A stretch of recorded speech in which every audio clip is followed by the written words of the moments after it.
So the lightning round is coming to a close shortly. We are at the Lewmar booth, and it looks pretty good here. You know, as I've showed you all the booths now. But Lewmar, like Harkin and like Homatro, also with a brand new line of winches, right, Kevin? Kevin Donahue from the States, right? This is an upgrade on the existing line of winches. This is what we call the Evo series. Okay. For evolutionary. All right. Like the current line, you remove the top screw. Like the current line, you take off the stripper arm. Stripper arm is stainless steel now. You remove the collets, which for my fat fingers is a little bit of a challenge. Lift out the center stem.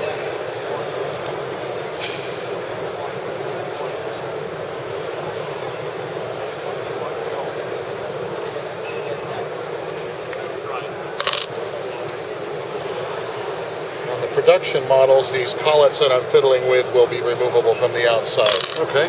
Lift off the drum. Drop the bearing overboard into the water. Lift off the drum.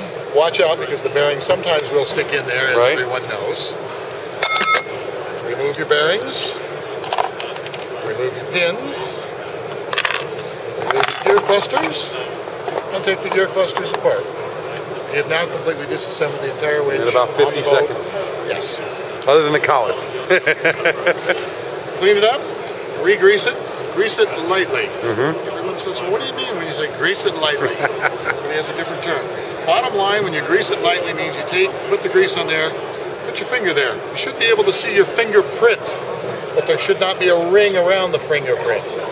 There's nothing wrong with over-greasing the winch, but if you over-grease it, it's just going to attract more dirt, more salt. It's going to need servicing sooner. Under-greasing is better than over-greasing. Some performance boats, they don't grease at all. They put a light coat of oil. And then they strip them after every major event. Exactly. Yeah. Those of us cruising don't do it that often. Right. But if it's going to take 50 seconds to strip it, and there's a lot to be said for sort of letting it go and just use it really light. That you can completely strip and leave the center stem attached to the boat. Everybody else's winches do require that you remove the winch from the boat to completely dismantle them. Right. I took it apart really just to show you that it's exactly the same winch inside that we've been producing for the last 20 years. Right. Nothing has really changed internally. The only real change on this winch is in the top gap and stripper assembly, and it's just an evolutionary change. Got it. All right. Now if my assistant will hand me a paper towel, I'll wipe some grease off and reassemble. Is there any other new stuff that we can talk about that you've been looking at and showing off during the show here? Well, the other new things we've got at the show here, we have our new large anchor windlass for big boats, 130 feet and up. Right. It's the V12. Pretty sweet. We are showing that here. Yeah. It's been quite popular. Yeah. Beyond that, let's see, what else do we want to talk about? We've got some new hatches, but in all honesty, these are something for boat builders. Right. The general public isn't going to care too much. Right, we got a lot of boat builders. All the boat builders read Sailing Anarchy too. Remember that. All of them. I'm going to go over here for a second. Kevin, thank you very much. Appreciate that. Here's the big giant. These are pretty things, you know. They really are. Very shiny, very large windlasses. And